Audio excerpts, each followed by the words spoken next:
Welcome back to the channel. जैसा कि आप सभी जानते हैं, हमने अपनी पिछली वीडियो में class 10th NCERT chapter 1 history का the rise of nationalism in Europe, इसके हमने नोट्स तो पहले ही कर लिए थे, एवरग्रीन बुक भी कर ली थी,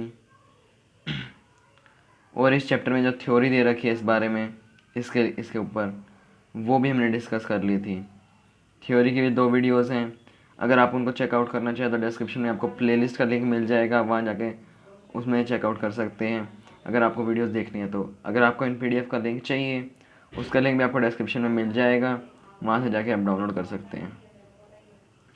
ठीक है, तो बात करते हैं आज हम क्या करेंगे। आज हम इस चैप्टर में जो सैम्पल क्वेश्चंस दे रखे हैं, उनमें से कुछ क्वेश्चंस को समझेंगे, उसके आंसर्स करेंगे। ठीक है, तो चलिए वीडियो को स्टार्ट करते हैं। तो पहला सवाल है, when was the first clear expression of nationalism noticed in Europe. देखो, पहला क्लियर एक्सप्रेशन मतलब पहली बार कहाँ पे क्रांति हुई, तो आपको पता है वो फ्रांस में हुई थी। नोट्स में आपने उस बुक में भी पढ़ा, इसमें भी आपने पढ़ा, इसी के नोट्स में कि थ्योरी जो दे रखी थी उसमें हमने पढ़ा कि फ्रांस की जो रेवोल्यूशन हुई थी वो हुई थी 1789 में। तो इसका सी आंसर हो जाएगा। पीछे इसके लास्ट में आपको यहाँ आंसर की भी मिल जाएगी इसकी, ये देखिए, ये आंसर की भी दे रखी है अगर आपको पढ़ना हो तो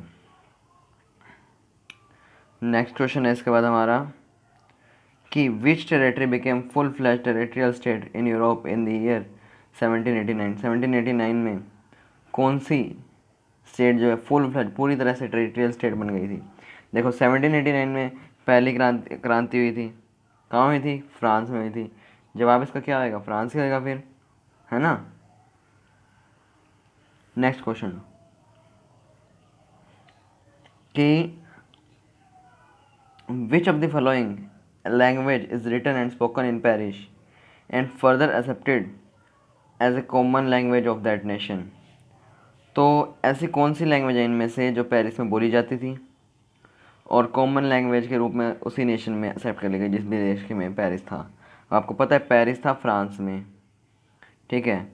फ्रांस की लैंग्वेज है फ्रेंच, तो इसका जवाब हो जाएगा बी। यहाँ पे दे रखा है ना बी आंसर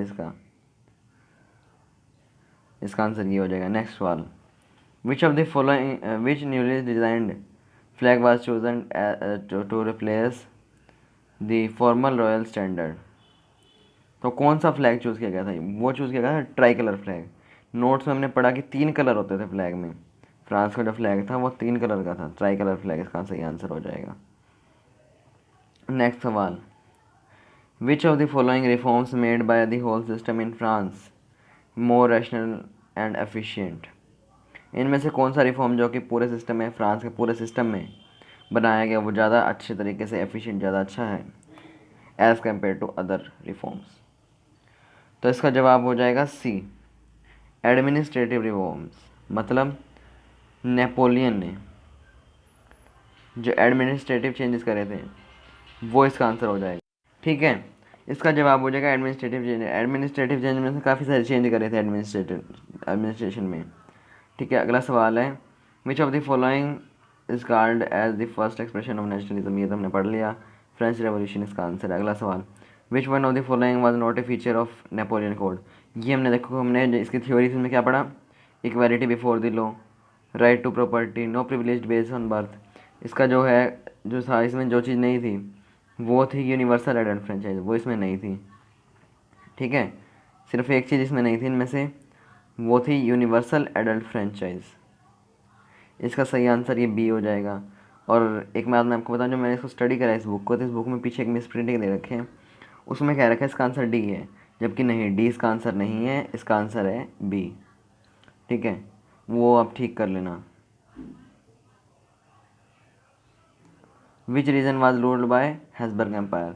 हमने पढ़ा हैसबर्ग एम्पायर को, हैसबर्ग एम्पायर के अंडर ऑस्ट्रिया और हंगरी जो कंट्रीज आती थी वो आती थी। तो इनमें से हमें करेक्टली मैच पेयर से चूज़ करना। देखो, ओटो वन बिस्मार्क जर्मनी, ठीक है। नेपोलियन स्पेन, हमने पहला क्या है, auto von Bismarck Germany. Auto von Bismarck ने क्या करा, जर्मनी का यूनिफिकेशन करा। ठीक है, ये भी हमने पढ़ा। पर ऐसा, ठीक है, 1 मिनट। हाँ, नेक्स्ट है कि नेपोलियन स्पेन का था। उसके बाद है जिस पे गली बर्दी फ्रांस, बोर्बन किंग्स इटली, सारे गलत हैं। तो पहला जवाब इसका सही हो जाएगा। देखो, फ्रांस, नेपोलियन जो था स्पेन में था, ये गलत है, फ्रांस में था वो। जिस पे गली बर्दी, ये इटली में था, ये भी गलत हो गया। बर्बन किंग ये थे अपने इसमें, ये भी फ्रांस में थे हमारे, ये हमारे फ्रांस में था, तो ये भी गलत हो गया। ठीक है, आगे नेक्स्ट सवाल है अपना 10th क्वेश्चन कि इनमें से कौन सा पैटर्न लैंड का holding prevailing in the eastern and central Europe, जो कि सेंट्रल यूरोप में चलता था।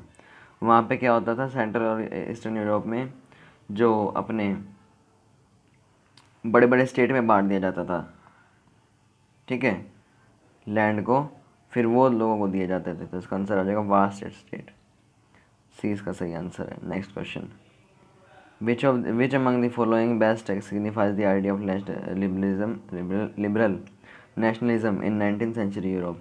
इनमें से कौन सा सही आइडिया दिखाता जो कि लिबरल नेशनलिज्म 19th सेंचुरी में जो नेशनलिज्म था वो यूरोप का था, उसके सामने मतलब उससे रिलेटेड कौन सा है।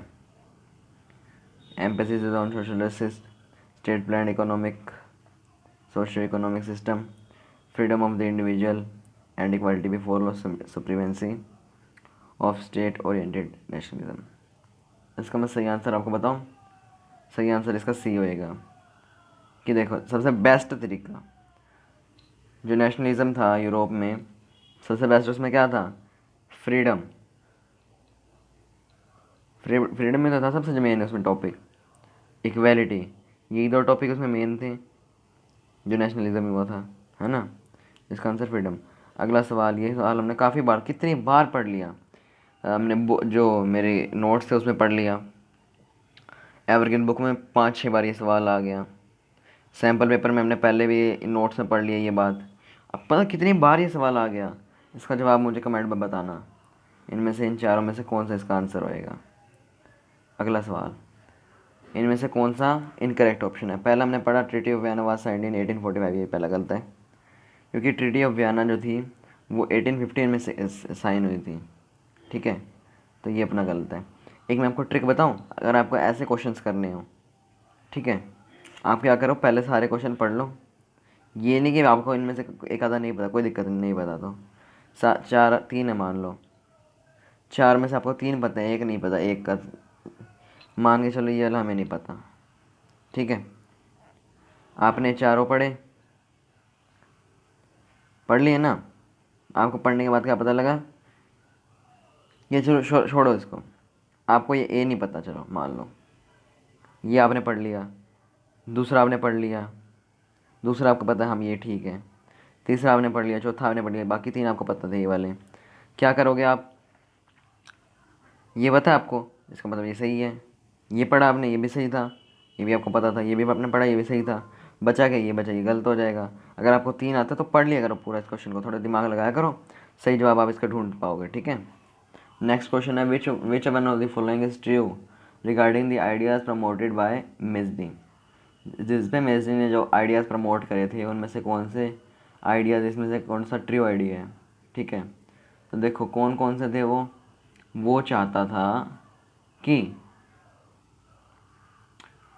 देश में मोनार्की ना हो, डेमोक्रेसी हो, पहला ही पॉइंट इसका सही आंसर हो जाएगा।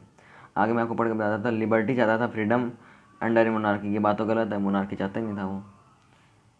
Disintegration of the German confederation under इतने मतलब 39 स्टेट, ये भी नहीं चाहता था, क्योंकि वो इटली की यूनिफिकेशन करी थी उसने, ना कि ये जर्मनी की, जो वो जर्मनी में जाएगा। सेंसरशिप वो चाहता ही नहीं था, सेंसरशिप तो बल्कि वो हटाना चाहता था। इसका सही आंसर ये हो जाएगा। नेक्स्ट क्वेश्चन है हमारा कि जो नेशनलिस्ट ग्रीक हैं गोट the support of the waste European state because, Greek के जो नेशनलिस्ट थे वहाँ के ग्रीक के, वो वेस्टर्न यूरोप से सपोर्ट चाह पाए, उनको मिला, क्योंकि रीज़न बताना है।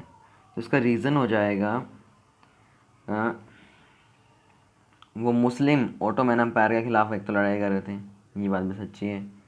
वो उनके पास जो थी सिंपथी थी, सिंपथी मतलब वो भावना प्रकट करते थे ग्रीक के कल्चर की तरफ, ये भी ठीक है। Greek was considered as the cradle of European civilisation, ये भी बहुत अच्छी बात, ये भी सही है। तो इसका जवाब ये तीनों सही हैं। चौथा आपने पढ़ा ऑल ऑफ द अब। कई बार क्या होता है पहला पढ़ते पहले पे टिक लगा देते, तो चार ऑप्शन एक बार पढ़ लिया करो, क्या पता ऐसा कुछ ऑप्शन दे रखा होता है, ठीक है, तो उस पर टिक कर दिया करो। एक बार मैंने भी ऐसे कुछ क्वेश्चन पढ़ा था तो मेरी भी गलती हुई थी इसमें। Next question, which among the following best signifies the idea of liberal nationalism in 19th century Europe. ये क्वेश्चन तो हम शायद पढ़ चुके हैं पहले, है ना। ये वाला हमने पढ़ लिया क्वेश्चन, ये देखिए यहाँ पे था ये question, same to same question यहाँ आ गया, ये वाला 11th क्वेश्चन। तो इसका जवाब था C. Next question, incorrect option select करना है। नेपोलियन कोड जो था वो 1804 में लगा, ये बात सही है।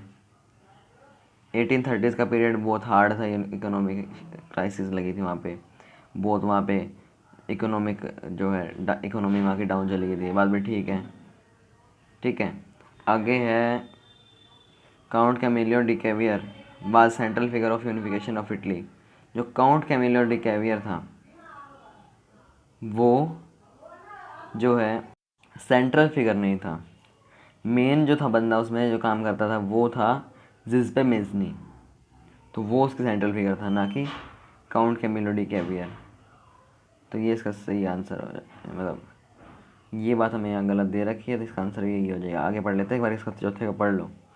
इन 1831 N arm rebellion against Russian rule took place, ये बात भी सच्ची है।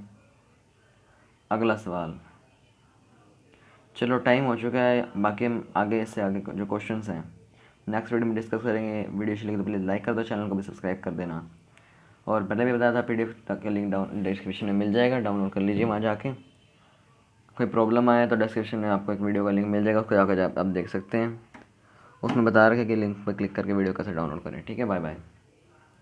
अगली वीडियो में हम 20 से आगे क्वेश्चन आंसर कंटिन्यू करेंगे।